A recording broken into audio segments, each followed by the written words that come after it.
All right, here are the notes for section 8.1, which is the conic sections, and a new look at parabolas. So start, we have an illustration of these six different things you can make out of a conic sections.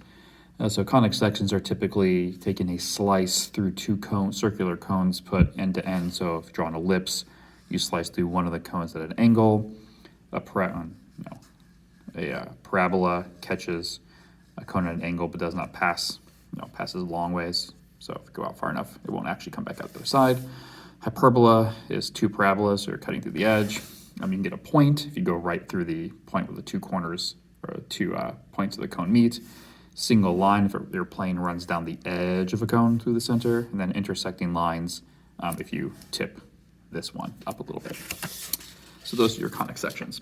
The first of which we're talking about is a parabola. So here's a definition of the parabola. A parabola is a set of all points in a plane equidistant from a particular line called the directrix down here, and a particular point, the focus, P. So if you look at the picture, this distance from the point on the parabola perpendicular to the directrix and the distance back from that point to the focus, these two distances are the same no matter where you are along the curve. So if you draw any point, those two distances are equal to each other. The vertex is the point that lies directly between the focus and the directrix. It is the where the parabola turns. And then you have the axis that runs through the vertex. The axis is the axis of symmetry. Okay, some standard equations. So parabolas with vertex 0, 0. So these are vertex on the origin. So you have two different forms with the standard equation. So x squared equals 4py or y squared equals 4px. This parabola opens upward or downward depending on the value, the sign of p. This one opens left or right depending on the sign of p. The focus sits at 0p, here it sits at p0. The directrix is at negative p or negative p. Axis of symmetry essentially. So this opens up or down, so the axis has to be the y-axis. This opens left or right, so the axis is the x-axis. Focal length is the distance from p, so this is the distance from the vertex to the focal or to the focus, and the focal width is 4p, the absolute value of 4p, sorry. All right, so find the focus, directrix, and the focal width of the parabola y equals negative 1/3 x squared. So what we actually need to do is we have x squared, so our equation is actually this one. Now sometimes it might be a little bit easier to think about, if you want to think about in terms of the variable that's not squared, this would be 1/4p x squared, and this would become x equals 1/4p y squared. So that makes it look more like, because normally we define things in terms of y, the variable that's not raised to a power. So here, this negative 1/3 is sitting in the place of 1/4p. It's the coefficient on the squared variable. So I need to solve for p to figure out where the focus, directrix, and the focal width are, because the focus is at 0p, the directrix is, in this case, y equals negative p, so on and so forth. So we'll do some cross products. I'm going to count the negative sign up at the top. Actually, what we're going to do is we're going to do reciprocal. We're going to flip both sides over. This becomes -3, this becomes 4p. Technically, what I did is raise both sides to the -1 power, which just does a reciprocal. So p is equal to -3/4. So the focus is at the point 0, comma, -3/4. The directrix is the line y equals positive 3/4. And the focal width is the absolute value of 4p, so the absolute value of 4 times, so it would just be 3. Would be your focal width. So there we go. Yeah. Yeah. Okay. So example 2, find the equation in standard form of the parabola whose directrix is the line x equals 2 and whose focal point is -2, 0. So let's sketch a graph real fast. So x equals 2, so this y-axis is over here. The focal point is over here, so my parabola is doing this. It opens away from the directrix towards the focus. Whoops, sorry, that's a bad picture, because I know that those points were right, but I'm going through the origin, because the vertex of my parabola is always halfway between the two on a straight line. So this distance here is how far P is. The focal length is P. So equation in standard form, so this opens left to right, so I'm going to use this one. So x equals 1 over 4p y squared. So p is 2 in this case, so x equals, now the sign of p determines which way it opens. So this is left, so p is -2, because the focus is 2 units left of the vertex. So this will become -1/8 y squared, or if you want it the other way, y squared equals -8 x. So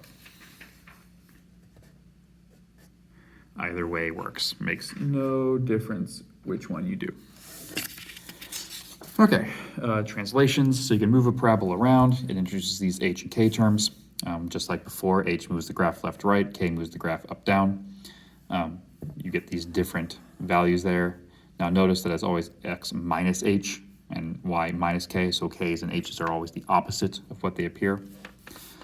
So find the standard form of the equation of the parabola with vertex 3, 4, and focus 5, 4. So vertex sits at hk. So since I know where the vertex is, h is 3, k is 4. Has the focus 5, 4. So let's see here. Let's draw a sketch to see which way we open. So 1, 2, 3, 1, 2, 3, 4. So there's my vertex. The focus is at 5, 4. So 4, 5. So there's my focus. So this parabola opens towards the focus. So this is a left-right parabola. So I need to use this setup. So this distance here, p is 2, the distance from the vertex to the focus. So it's going to be positive 2. So I can just fill this in. So y minus 4 squared equals 4p, which is 8, x minus 3. And that's all I need to do. There's nothing else to figure out. Okay, use a function grapher to graph the parabola, blah, blah, blah. So if you're going to graph a parabola that has the y term is squared, your calculators do not like that. So what we actually need to do is we need to solve for y. So when I do that, I need to take the square root of both sides. The problem is when I do that, I get two things. So I get this. Don't forget the plus minus out front. So y equals plus minus square root a quantity x minus 3 plus 4. So when you put this in your calculator to graph, you actually need to graph two equations. Y equals the square root of 8x minus 3 plus 4, and graph y equals negative square root 8x minus 3 plus 4. So your calculator as it is by itself cannot graph a left-right parabola as a single curve because it's not a function. So you have to break it into two separate curves to get the graph. So like this one up here, which actually was the same equation, I can't graph that as a single curve. I have to make it up of two separate curves. If you look at the graph,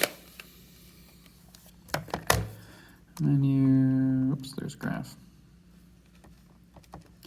The square root of 8x minus 3 plus 4, and the negative square root of 8 quantity. So if you watch how it draws, it'll draw the top half, then the bottom half. And then it kind of left the gap there where the vertex would be, but that's how it works. Okay, down here, prove the graph, blah, blah, blah, as a parabola, and find its vertex, focus, and directrix. So what we need to do is we need to convert this into standard form. So what I actually need to do is whatever variable is squared is going to stay by itself on the left. So the y squared plus 2y remains on the left. The 6x and the 13 are going to go to the right, because they're the other part. Now what we have to do is refer to as completing the squares. I need to turn this into something that can be written in factored form like that. Now to do that, I need to add a third term. I need to make this a trinomial. To get the third term that shows up, you divide this value by 2, and then you square. So 2 divided by 2 is 1, squared is 1. Now if I magically create a 1 over here, I also have to add a 1 to this side as well. It's an equation. If something appears on the left, it has to appear on the right. So this can be factored. This is y plus 1 times y plus 1. Over here, this is 6x minus 12. Now this, two identical copies, sorry, is y plus 1 squared. And over here, I need to factor whatever x's coefficient out. So there is your equation in standard form. So for this problem, h is 2, what's being subtracted from the x. K is -1, what's with the y. And p, this number here is 4p. So if 6 is equal to 4p, p is 6 divided by 4, which is 3/2. Find its vertex. So the vertex lies at hk, 2, -1. The focus has the form, so this parabola has y squared, so it opens left, right, has a focus of h plus p, comma k. So there's my p, so h plus p, so 2 plus 3/2. That's 4/2, so that'd be 7/2, comma, -1. And then the directrix is the equation x equals h minus p. So x equals 2 minus 3/2, which is just 1/2. So there's all your parts. All right, last thing here. Parabolic, or example 6, reflective property. On the sidelines of each of its televised football games, the FBTV Football Television Network uses a parabolic reflector and a microphone at the reflector's focus to capture the conversations among players in the field. The parabolic mirror is 3 feet across and 1 foot deep. Where should the microphone be placed? So we got 3 feet across and 1 foot deep. So that's my equation. So let's see here.